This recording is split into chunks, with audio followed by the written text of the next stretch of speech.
आज के वीडियो की शुरुआत में मैं तुम्हें सबसे पहले एक फुटेज दिखाता हूँ। यह फुटेज 13 फरवरी 2017 को मलेशिया के कुआलालंपुर इंटरनेशनल एयरपोर्ट की सीसीटीवी कैमरा में रिकॉर्ड हुआ था। समय था सुबह 9 बजे। एक ग्रे रंग का ब्लेजर पहने व्यक्ति को एयरपोर्ट के एंट्रेंस से अंदर आते हुए देखा गया, लेकिन जैसे ही वह एयरपोर्ट के अंदर लॉबी में खड़ा होकर अपनी फ्लाइट का इंतजार कर रहा था, अचानक भीड़ में से 2 महिलाएं उसके पास आती हैं और उसका चेहरा पकड़ लेती हैं। उसे कुछ समझ में आता उससे पहले ही वे दोनों महिलाएं उसके चेहरे पर कोई तरल पदार्थ लगा देती हैं और तुरंत वहां से चली जाती हैं। वो व्यक्ति इस अजीब घटना की जानकारी एयरपोर्ट अथॉरिटी को देता है, लेकिन दुर्भाग्यवश इस घटना के 10-15 मिनट के अंदर ही वह बेहोश होकर दम तोड़ देता है।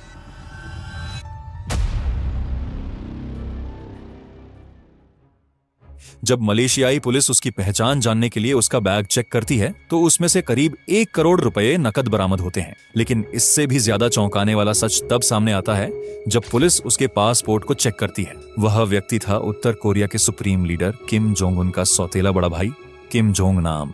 An official in Malaysia confirming today that North Korean leader Kim Jong-un's half-brother was assassinated at an airport in Kuala Lumpur. जांच में यह सामने आता है कि किम जोंग नाम की हत्या के पीछे उसके ही भाई किम जोंग उन का हाथ था।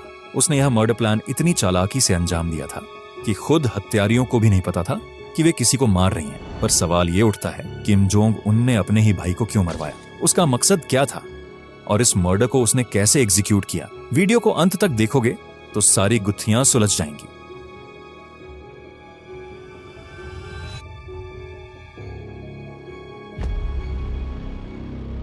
कहानी की शुरुआत होती है साल 1961 से। उत्तर कोरिया के दूसरे तानाशाह किम जोंग इल के घर जन्म होता है। उनके पहले बेटे का नाम रखा जाता है किम जोंग नाम। इसके बाद किम जोंग इल के और भी 3 संतानें होती हैं, जिनमें से एक थे किम जोंग उन। पर बड़ा बेटा होने के बावजूद किम जोंग नाम को बचपन में अपने परिवार से दूर रूस में अपनी दादी के पास रखा गया। बाद में वह स्विट्जरलैंड से अपनी पढ़ाई पूरी करता है, जिसकी वजह से उसका नजरिया किम परिवार से बिल्कुल अलग बन जाता है। जहां किम परिवार तानाशाही और समाज पर प्रभुत्व में विश्वास करता था, वहीं किम जोंग नाम खुली सोच और आजादी के हक में विश्वास करता था। यही वजह थी कि परिवार के कई सदस्य उसे पसंद नहीं करते थे, मगर किम जोंग नाम को इससे कोई फर्क नहीं पड़ता था। उसे राजगद्दी में कोई दिलचस्पी नहीं थी। उसका शौक था शॉर्ट फिल्म की स्क्रिप्ट लिखना और दुनिया घूमना। वह अपनी जिंदगी को अपने तरीके से जी रहा था। लेकिन उसकी जिंदगी में बड़ा मोड़ तब आया जब साल 2001 में वह जापान में फेक पासपोर्ट के साथ घुसने की कोशिश करते हुए पकड़ा गया। असल में बचपन से ही किम जोंग नाम का सपना था टोक्यो डिज्नीलैंड घूमने का, लेकिन उत्तर कोरिया और जापान के रिश्ते बेहद खराब थे, इसलिए वह कभी जा नहीं पाया। इस बार उसने चीन के मकाओ शहर से एक नकली पासपोर्ट बनवाया और जापान में एंट्री की कोशिश की, मगर दुर्भाग्य से एयरपोर्ट सिक्योरिटी ने उसे पकड़ लिया। यह घटना किम परिवार के लिए बहुत बड़ी बेइज्जती थी और इसी बेइज्जती की सजा में किम जोंग नाम को हमेशा के लिए परिवार से बाहर निकाल दिया गया।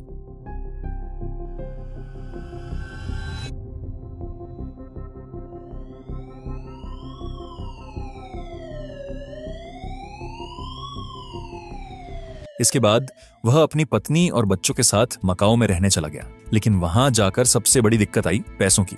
अब तक उनकी सारी जरूरतें परिवार की मदद से पूरी होती थीं, मगर अब जैसे ही किम परिवार का हाथ सर से हट गया, वे लोग भारी आर्थिक संकट में डूब गए। मकाओ आने के बाद से ही किम जोंग नाम शहर के अलग अलग हिस्सों में काम की तलाश कर रहा था। हर सुबह एक नई उम्मीद और हर रात एक नई चिंता लेकर आती थी। लेकिन ठीक इसी वक्त कहानी में आता है एक जबरदस्त ट्विस्ट। गोपनीय सूत्रों से पता चलता है कि अमेरिका की खुफिया एजेंसी CIA ने इस दौरान किम जोंग नाम से संपर्क किया और उसे एक प्रस्ताव दिया। अगर वह अपने परिवार यानी किम डिक्टेटरशिप के कुछ गोपनीय राज CIA के साथ साझा करे तो इसके बदले उसे एक भारी रकम दी जाएगी। अब किम जोंग नाम शुरू से ही अपने परिवार की तानाशाही और आम नागरिकों पर हो रहे अत्याचारों का विरोधी था, इसीलिए वह बिना किसी हिचकिचाहट के इस प्रस्ताव को स्वीकार कर लेता है। इसके बाद से धीरे धीरे उसका और उसके परिवार का आर्थिक संकट दूर होने लगता है। कभी कभी उसे दुनिया के अलग अलग हिस्सों में जाकर CIA एजेंट से गुप्त मुलाकातें भी करनी पड़ती थीं। सब कुछ धीरे धीरे संभल ही रहा था, तभी आता है साल 2011, जब उत्तर कोरिया के दूसरे तानाशाह किम जोंग इल की मृत्यु हो जाती है और उनके स्थान पर उनका छोटा बेटा किम जोंग उन सत्ता पर काबिज हो जाता है। यहीं से किम जोंग नाम की जिंदगी में एक डार्क चैप्टर की शुरुआत होती है। राजगद्दी पर बैठने के बाद किम जोंग उन अपने पिता से भी ज्यादा क्रूर और तानाशाह बन जाता है। ये सब देखकर उसका बड़ा भाई किम जोंग नाम अब चुप नहीं रह पाता। CIA के लिए गुप्त जानकारियां देने के साथ साथ अब वो खुलेआम पब्लिक प्लेस में अपने भाई की आलोचना करने लगता है। यहां तक कि उसने जापान के एक पत्रकार को एक ईमेल भी भेजा जिसमें उसने किम जोंग उनको पूरी दुनिया के लिए एक मजाक और शर्मिंदगी की निशानी बताया था। बस यहीं से किम जोंग उन की आंखों में अपने ही भाई के लिए आग धधकने लगती है। अंदर ही अंदर उत्तर कोरिया का सुप्रीम कमांडर अब अपने भाई की मौत की योजना बनाने लगता है। इस काम के लिए उत्तर कोरिया के टॉप 4 हिटमैन को चुना जाता है, लेकिन उन्हें सीधे हत्या का टारगेट नहीं दिया जाता। पूरे मर्डर प्लान को बेहद चालाकी और सावधानी से अंजाम दिया जाना था, क्योंकि किम जोंग उन किसी भी हालत में नहीं चाहता था कि उसके देश के हिटमैन किसी दूसरे देश की पुलिस के हत्थे चढ़ें, क्योंकि इससे उसका नाम और साजिश सब सामने आ सकता था। इसीलिए सबसे पहले उसने जासूस भेजकर अपने भाई की हर गतिविधि पर नजर रखना शुरू किया। इस दौरान किम जोंग उनको यह पक्की जानकारी मिलती है कि उसका भाई अब उनका सबसे बड़ा दुश्मन बन चुका है, क्योंकि वह सीधा अमेरिका के लिए एक इन्फॉर्मर की तरह काम कर रहा था और जल्द ही उसकी मलेशिया यात्रा भी तय थी। यह सुनते ही किम जोंग उन तुरंत अपने 4 हिटमैन को मलेशिया भेज देता है। मलेशिया पहुंचने के बाद ये हिटमैन 2 युवतियों सिटी एशिया और डुआन थी हुआंग को हायर करते हैं। लेकिन यहां आता है सबसे चौंकाने वाला ट्विस्ट।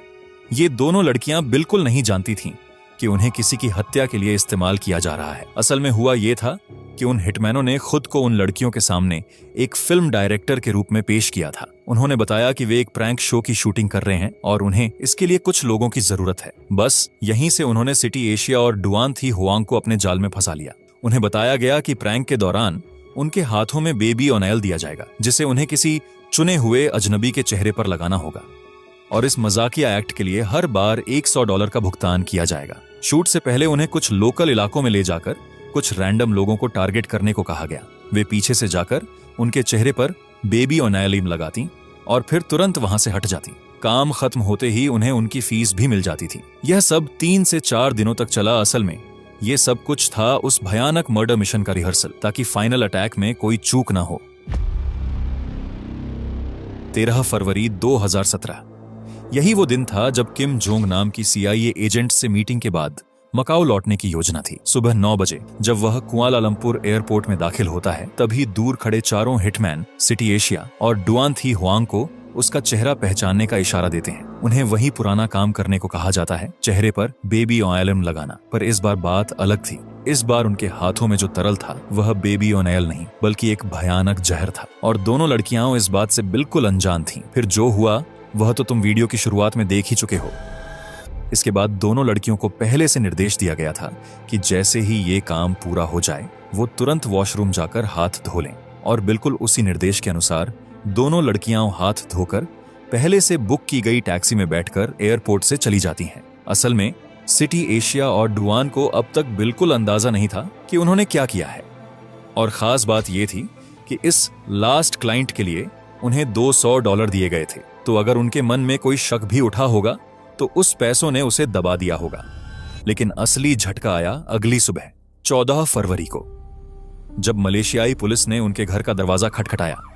CCTV फुटेज की मदद से पुलिस ने सिटी एशिया और डुआन को पहचान लिया था, और पुलिस से ही उन्हें पता चला जिस शख्स के साथ उन्होंने प्रैंक किया था उसकी मौत हो गई है, वो भी जहर की वजह से। और वह कोई आम आदमी नहीं था, वो था उत्तर कोरिया के supreme leader Kim Jong Un का बड़ा भाई, किम जोंग नाम। अफसोस, जब तक उन दोनों लड़कियों को अपनी गलती का एहसास हुआ वे पहले ही एक बहुत बड़े जाल में फंस चुकी थीं। मलेशियाई सरकार ने उन दोनों को मृत्युदंड देने का ऐलान कर दिया। सच कहें तो दिन दहाड़े लोगों से भरे एयरपोर्ट में इस तरह की एक पब्लिक असैसिनेशन, ये बात मलेशिया के आम नागरिक ही नहीं, खुद सरकार भी हजम नहीं कर पा रही थी। यहां तक कि जब पुलिस ने दोनों लड़कियों से इंटेरोगेशन किया और उन्होंने सब कुछ विस्तार से बताया, कैसे उन्हें 4 लोगों ने प्रैंक वीडियो के नाम पर जाल में फंसाया, तो शुरुआत में खुद पुलिस को भी उनकी बातों पर यकीन नहीं हो रहा था। लेकिन जब इन्वेस्टिगेशन आगे बढ़ी और पुलिस ने एयरपोर्ट की बाकी CCTV फुटेज खंगाली, तो वहां सच में 4 अजनबी लोगों को देखा गया जो लगातार उन दोनों लड़कियों को निर्देश दे रहे थे उनका मार्गदर्शन कर रहे थे। जांच को और आगे बढ़ाते हुए पुलिस ने फ्लाइट की पैसेंजर लिस्ट चेक की और वहां उन्हें वही 4 संदिग्ध नाम मिले जो किम जोंग नाम की हत्या के कुछ ही मिनटों बाद उत्तर कोरिया के लिए उड़ान भर चुके थे। लेकिन इससे भी ज्यादा चौंकाने वाला और निर्णायक सबूत कुछ और था, जिसे देखकर मलेशियाई पुलिस को पूरा यकीन हो गया कि वास्तव में वे दोनों लड़कियां पूरी तरह निर्दोष थीं। वह सबूत था उस खतरनाक केमिकल को लेकर उनका लापरवाह बर्ताव। असल में किम जोंग नाम को जिस जहर से मारा गया था उसका नाम था VX नर्व एजेंट। VX इतना जानलेवा होता है कि जैसे ही वह इंसानी त्वचा को छूता है वह तत्काल त्वचा के जरिए शरीर में समा जाता है और महज 15 से 20 मिनट में ब्रेन के नर्वस सिस्टम को ब्लॉक करके इंसान को बेहोश कर देता है और फिर मौत हो जाती है। लेकिन सवाल यह था, अगर यह जहर इतना ही खतरनाक है तो फिर सिटी एशिया और डुआन थी हुआंग के हाथ में उसे होल्ड करने के बावजूद उन्हें कुछ क्यों नहीं हुआ? पुलिस ने सीसीटीवी में देखा कि दोनों लड़कियां कितनी कूल और कैजुअल अंदाज में इस तरल को हैंडल कर रही थीं, जैसे उन्हें जरा भी अंदाजा न हो कि उनके हाथों में मौत है। यहाँ से साफ वे अनजाने में एक खतरनाक मर्डर मिशन का हिस्सा बन गई थी। यहाँ तक कि जब पुलिस ने उनके पिछले बैकग्राउंड और रिकॉर्ड खंगाले तो ऐसा कुछ नहीं मिला जिससे उन पर शक किया जा सके। आखिरकार करीब 2 साल जेल में बिताने के बाद 2019 में मलेशियाई सरकार ने उन्हें पूरी तरह निर्दोष घोषित कर दिया। लेकिन इस केस में एक बात शुरू से ही मुझे परेशान कर रही थी और शायद अब तुम्हें भी कर रही होगी। अगर VX नर्व एजेंट इतना जहरीला है तो फिर दोनों लड़कियां उसे इतनी देर तक हाथ में रखने के बाद भी कैसे बच गईं? ईमानदारी से कहूं तो जब मैं इस वीडियो स्क्रिप्ट को लिख रहा था ये सवाल बार बार मेरे दिमाग में घूम रहा था। इसीलिए मैंने इस टॉपिक पर गहराई से रिसर्च करना शुरू किया। मैंने 70 से ज्यादा आर्टिकल्स पढ़े और फिर जाकर मुझे एक बेहद चौंकाने वाली सच्चाई पता चली। ये जानने के बाद सच में तुम्हारा भी सिर घूम जाएगा। असल में इस केस में जो जहर इस्तेमाल किया गया था वो था VX नर्व एजेंट का एक मॉडिफाइड वर्जन, एक ऐसा खतरनाक जहर जिसे खास तौर पर किम जोंग नाम को मारने के लिए बनाया गया। इस जहर को तैयार करने के लिए 2 अलग अलग केमिकल कंपाउंड का इस्तेमाल किया गया था। जब तक ये दोनों केमिकल्स अलग अलग रहते हैं तब तक ये पूरी तरह सुरक्षित होते हैं, लेकिन जैसे ही इन्हें आपस में मिलाया जाता है वो बन जाते हैं मौत का हथियार। यही वजह थी कि उन 4 हिटमैन ने सिटी एशिया और डुआन थी हुआंग दोनों के हाथों में अलग अलग केमिकल दिए थे ताकि उन लड़कियों को कोई नुकसान न पहुंचे। लेकिन जैसे ही उन्होंने एक के बाद एक किम जोंग नाम के चेहरे पर वो 2 अलग अलग तरल पदार्थ लगाए, केमिकल एक्टिवेट हो गया और वहीं से शुरू हुई किम जोंग नाम की मौत की गिनती। सोचो जरा, कितनी परफेक्ट, कितनी चालाकी से रची गई थी ये साजिश। इसीलिए हिटमैनों ने जानबूझकर दोनों लड़कियों को प्लान में शामिल किया ताकि वो भी इस हत्याकांड में फंस जाए। दोस्तों, मैं किसी हत्यारे की तारीफ करना नहीं चाहता, लेकिन सच बताऊं, इस केस को देखने और समझने के बाद मैं कातिलों की इस प्लानिंग की चालाकी पर हैरान रह गया। यही वजह थी कि CIA के एजेंट्स तक को समझ में नहीं आया कि उन्होंने पंगा किससे ले लिया है। तो आज का वीडियो यहीं खत्म करते हैं। अगर आपको वीडियो पसंद आया हो तो जरूर लाइक कीजिए और अपनी राय कमेंट में जरूर लिखिए। हम फिर मिलेंगे अगले वीडियो में। तब तक के लिए ख्याल रखिए, स्वस्थ रहिए और सतर्क रहिए।